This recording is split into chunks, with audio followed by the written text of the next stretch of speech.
ঘুরতে যাব প্রশ্নই ওঠে না।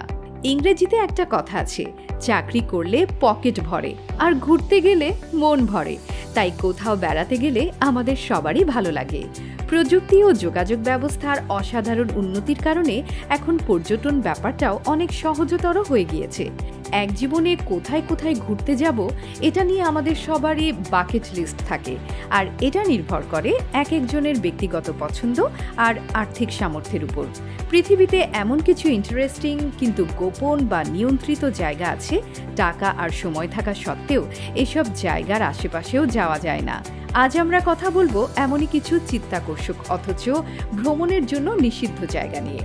প্রথমেই বলা যাক ব্রাজিলের উপকূলবর্তী স্নেক আইল্যান্ড বা সর্পদ্বীপের কথা। এই পুরো দ্বীপটি নানা রকম বিষাক্ত সাপে ভরা। এখানে প্রতি 3 ফিটে একটা করে সাপ দেখা যায়, অনেকটা আমাদের ফ্লেক্সিলোডের আউটলেটের মতো। এসব সাপের বিষ এতটাই ভয়ানক যে এখানে স্তন্যপায়ী প্রাণী তো দূরে থাক, এমনকি কোনো পাখিও দেখা যায় না। সাধারণ পর্যটকরা না গেলেও চোরা কারবারিদের জন্য এটা বেশ আকর্ষণীয় জায়গা, কারণ ব্ল্যাক মার্কেটে সাপের বিষের বেশ ভালো চাহিদা রয়েছে। এরপর আছে উত্তর আটলান্টিক মহাসাগরের দ্বীপ সার্ডসি। সাগরের নিচের এক আগ্নেয়গিরির বিস্ফোরণে এই অদ্ভুত দ্বীপের সৃষ্টি। দ্বীপটির দৈর্ঘ্য মাত্র 20 কিলোমিটার হলেও এখানে যখন তখন অগ্ন্যুৎপাতের সম্ভাবনা আছে। শুধুমাত্র বিজ্ঞানী ছাড়া এই দ্বীপে কেউ পা রাখতে পারে না। পরিবেশগত গুরুত্বের জন্য ইউনেস্কো 2008 সালে এটিকে ওয়ার্ল্ড হেরিটেজ সাইট ঘোষণা করেছে।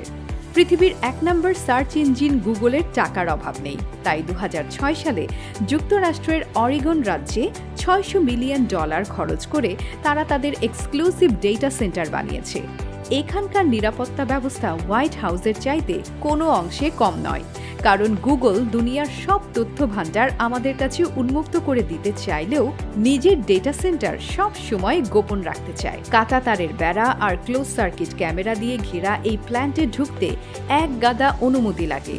ইন্টারেস্টিং বিষয় হচ্ছে এখানে বেশিরভাগই কিন্তু গ্রিন এনার্জি ব্যবহার করা হয়েছে। পৃথিবীর সবচাইতে জনপ্রিয় সফট ড্রিঙ্ক কোকা কোলার রেসিপি হচ্ছে এক অসাধারণ ট্রেড সিক্রেট। তাই সবার মনেই প্রশ্ন, এটা আসলে আছে কোথায়? কোকা কোলার গল্পটা শুরু হয়েছিল সেই 1886 সালে।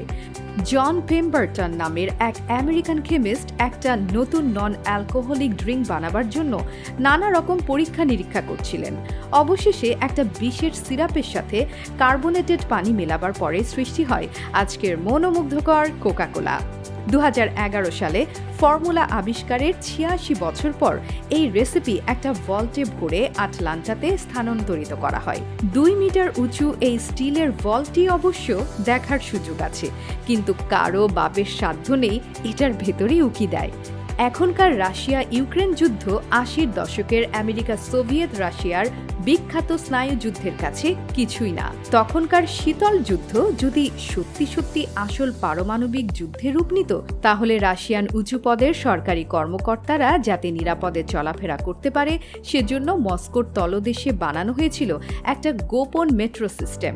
যদিও রাশিয়ান গুপ্তচর সংস্থা কেজিবি এটা সবসময়ই অস্বীকার করে এসেছে, এমনকি সিআইএর কোনো স্পাই স্যাটেলাইটও এর সঠিক অবস্থান বের করতে পারেনি।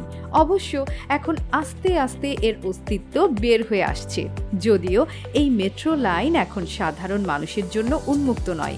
জানা গিয়েছে এর লেন আছে 4টা, প্রায় 60 কিলোমিটার লম্বা আর প্রায় 200 মিটার চওড়া। রেললাইন ছাড়াও এই টানেলে কংক্রিটের রাস্তা আছে, যেটা দিয়ে ট্যাঙ্কও পার হয়ে যেতে পারবে। এবার শোনা যাক সাইপ্রাসের একটা ছোট শহর ভারোসার কথা। অবশ্য এর ইতিহাস শুনলে আর খুব একটা ভরসা পাওয়া যায় না। এটা আসলে 1974 সাল থেকেই একটা পরিত্যক্ত ঘোস্ট টাউন বা ভূতের শহর। একসময় এটা ছিল রৌদ্রোজ্জ্বল এক অসাধারণ ভূমধ্যসাগরীয় সৈকত। সারা পৃথিবী থেকে পর্যটকরা দলে দলে ছুটে আসতো এখানে। এমনকি এলিজাবেথ টেইলর বা ব্রিজিট বারডটের মতো হলিউডের স্টারদেরও ছুটি কাটাবার প্রিয় গন্তব্য ছিল এটি। তবে উত্তাল রাজনৈতিক সংঘর্ষের কারণে আজ এই জলসাঘরে সব বাতি নিভে গিয়েছে। একসময়ের বিলাসবহুল হোটেলগুলো গত 40 বছর ধরে প্রেতপুরীর মতো দাঁড়িয়ে আছে, আর ঝলমলে বিচগুলো এখন শুধুই কচ্ছপের বাসস্থান। সবশেষে জানা যাক আমাদের ঘরের কাছেই ভারতের একটা বিশেষ রহস্যময় জায়গার কথা। এটি ভারতের কেরালা রাজ্যের শ্রী পদ্মনাভস্বামী মন্দিরের ভল্ট বা দানবাক্স। এই বিখ্যাত মন্দির বানানো হয়েছিল 18 শতকে। 2011 সালে প্রায় 100 বছর পর প্রথমবারের মতো এর সিন্দুক খোলা হয়। অবিশ্বাস্য ব্যাপার হলো সেখান থেকে যে পরিমাণ সোনা আর হিরে জহরত বের হয় তার বাজার মূল্য $15 বিলিয়ন বেশি। স্বাভাবিকভাবেই এই সম্পদ থেকে প্রথম খরচ করা হয় এর নিরাপত্তা ব্যবস্থা বাড়াবার জন্য। এই আলিবাবার গুহায় আছে খাঁটি সোনা দিয়ে তৈরি দেবদেবীর মূর্তি, 3000 টন স্বর্ণমুদ্রা, 3 কেজি ওজনের গলার হার আর দুর্লভ হীরা, চুন্নি, পান্না। পরে জানা গিয়েছে এটা আসলে বিপুল ঐশ্বর্যশালী ট্রাভেঙ্কোরের শাসনকর্তার রাজকোষ ছিল। স্থানীয় লোকগাথায় জানা যায় এটা নাকি পাহারা দিত অজস্র সাপ, আর বিশ্বাস করা হতো এই গুপ্ত ভাণ্ডার খুললে পৃথিবী ধ্বংস হয়ে যাবে। পৃথিবীতে বেড়াতে যাবার অজস্র সুন্দর জায়গা আছে, তাই সেখান থেকে এমন কয়েকটা বাদ হয়ে গেলে তেমন কিছু যাবে আসবে না। তাই প্ল্যান করে ফেলুন আপনার পরবর্তী শখের গন্তব্য। আর বাসায় বসে অনলাইনে টিকিট কেটে ফেলার জন্য আমরা তো আছি। আপনাকে দিচ্ছে মার্কেটের সেরা ডিল, সেই সাথে আস্থা আর পেশাদারিত্বের নিশ্চয়তা। আজকে এই পর্যন্তই। ভিডিওটি ভালো লাগলে লাইক দিন, শেয়ার করুন, আর আমাদের চ্যানেলটিকে সাবস্ক্রাইব করে পাশে থাকা বেল আইকনটি বাজিয়ে দিন। ভালো থাকুন, সুস্থ থাকুন। ধন্যবাদ।